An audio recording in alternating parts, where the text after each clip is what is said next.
Hi, welcome to Minnesota Music Mom. I'm Karen Davis. I'd like to play a piano song for you tonight out of the book titled Sunday Morning Companion, Intermediate to Late Intermediate Piano, arranged by Victor Labenske, 33 of the Greatest Hymns of All Time, Alfred Sacred Performer Collections. I played 4 songs out of here already, and if you'd like to hear those, please visit the playlist area on Minnesota Music Mom and look for this book. Those songs were Glorious Things of Thee Are Spoken, O God, Our Help in Ages Past, O Worship the King, and When I Survey the Wondrous Cross. Tonight I would like to play for you His Eye is on the Sparrow. It's 4 pages long, starts with no flats or sharps, and ends in 2 sharps.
All right, that was His Eye is on the Sparrow.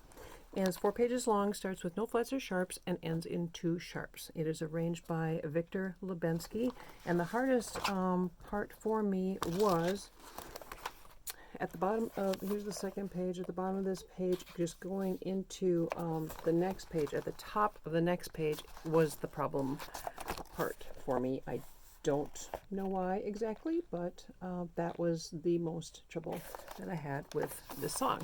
And this is out of the book Sunday Morning Companion, arranged by Victor Labenske, 33 of the Greatest Hymns of All Time, Intermediate to Late Intermediate Piano, Alfred Sacred Performer Collections.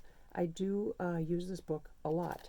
And so I've already played 4 songs out of it. This is the 5th song, and I might play some more just to give you an idea of some other types of, the arrangements that are in it. I had told you that I went to Schmidt Music and I picked up some, quite a bit of music.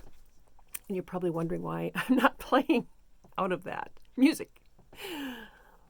I picked up like a whole stack of music, and most of it has these words in it.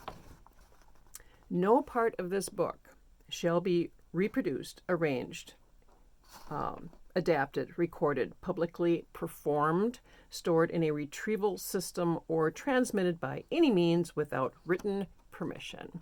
So that is why I'm not playing any music out of those books. And I was thinking, man, I'm going to have to start emailing and getting permission for some of these books, because otherwise I'm going to run out of music. It's sad because, I'm not trying to do anything criminal. I just want to share the information with you, but I can't because I need permission before I can do that. So that's why I'm not playing anything out of those books. I wanted to mention to you also, sometimes I mention some bloopers and things that have happened to me. And there was a conversation that I was having with one of the subscribers this week about bloopers, or really, really royally messing up and feeling terrible about it. So I wanted to tell you an experience that happened to me. Because I feel that it probably does happen to, most people. And I think when we share those experiences, it helps us feel a little better to know that we're not the only ones that happens to. All right, so I started playing, as I told you, I started learning piano in 2011. And so the choir, we didn't have a choir in 2010, and we started the choir in 2011.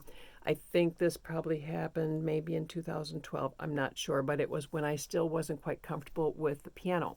And I was playing live for the choir for our performances. It was a Thanksgiving service, so of course we have, a more crowd, and there's visitors and so forth. And the choir worked really hard on this song, and we want to do it, just right. And I messed up completely bombed. I was nervous. I wasn't familiar with the piano. I didn't feel comfortable with it. I knew my music when I was at home, but here we are. The church has more people than I'm used to. Now, if I was playing it on the organ, I wouldn't have had a problem, but I was playing on the piano. And that just made me nervous. I don't know what it was. It was like stage fright. And here I am playing live, and I have to try to keep up with the choir. It kind of reminds me of that saying. Have you heard that saying? I must hurry and catch up with them before I am their leader. Have you heard that? I felt like that because I'm the director, right? I'm the director of this choir, and I'm the accompanist, and I had to try to catch up with them because I was falling behind and I was missing my notes, and sometimes I didn't even play for measures because I didn't know where we were, and I couldn't quite jump in, and I just felt terrible. At the end, I didn't even play the last 2 measures because I knew that I was going to make a mistake. So rather than make a mistake, I didn't even play them. I think the choir probably sang mostly a cappella, and I was devastated, absolutely devastated. I felt so bad, and after the service was over, the tears just flowed. I felt that I had let the choir down terribly. I had let the congregation down terribly. And one of the council members came up the steps, the balcony, and wanted to thank me for everything, and for directing the choir, and the great song and how it all turned out. And I thanked him, but I'm like, I don't deserve that. I did a terrible, terrible job, and that really bothered me for a long time. But I happen to think sometimes when those things happen to us, yes, we're told it makes us stronger, and it does. But I think sometimes when that happens, it's to help someone else. I'll tell you another little short story. When I was at home growing up, teenager, and we had company over. And one of the people was a girl that was learning piano. and she wasn't really feeling comfortable learning. She didn't feel that she was doing a good job. And my mom asked me, well, sit down and play play a piece for him. I'm like, no, I don't want to. No, I don't want to play a piece. I mean, be put on the spot like that, cold turkey, just, go sit down and play a piece. I'm not, I don't really feel comfortable doing that. But they encouraged me when oh, come on, yeah, we'd love to hear you, Well, so I didn't play on the organ. I played on, did I play on the organ? Yeah, I think I played the organ. Anyway, doesn't matter if I played the organ, piano. I bombed again. I made a lot of mistakes. And I thought, here I am on the spot having to do this song, and I'm making a lot of mistakes. And I happen to think to myself, you know what? My making those mistakes helped her to feel better about herself, because she was so worried about her making mistakes and that she wasn't doing well and she couldn't play the piano and she wasn't catching on. And here I had been playing for a while. I shouldn't have been making those mistakes, but I did. And that made her feel better. It just kind of helped her realize, oh, I'm not the only one that makes mistakes. Here this person's been playing for a while and she made mistakes too. So that's kind of what I have come to believe that my Thanksgiving devastation service probably was for, is, who knows? I don't know the reason behind it. Maybe it was to help me grow or whatever, get stronger. But maybe what it was is to help someone that was in the congregation struggling with something, and, that helped them. I don't know. But my sister-in-law said to me, she said, one of the church members said that they couldn't really hear the piano very well. I said, yeah, well, that's because I was hardly ever playing it. I was just jumping in every once in a while. So yeah, no wonder they couldn't hear it. All right, well, that's my devastation blooper story. I probably have quite a few more in the wings to tell you in future videos. But thanks for stopping by. And the song that I played tonight was, again, out of the Sunday Morning Companion, arranged by Victor Labenske. This really has some nice songs in it. I think that you would enjoy it. Thanks. Catch you later.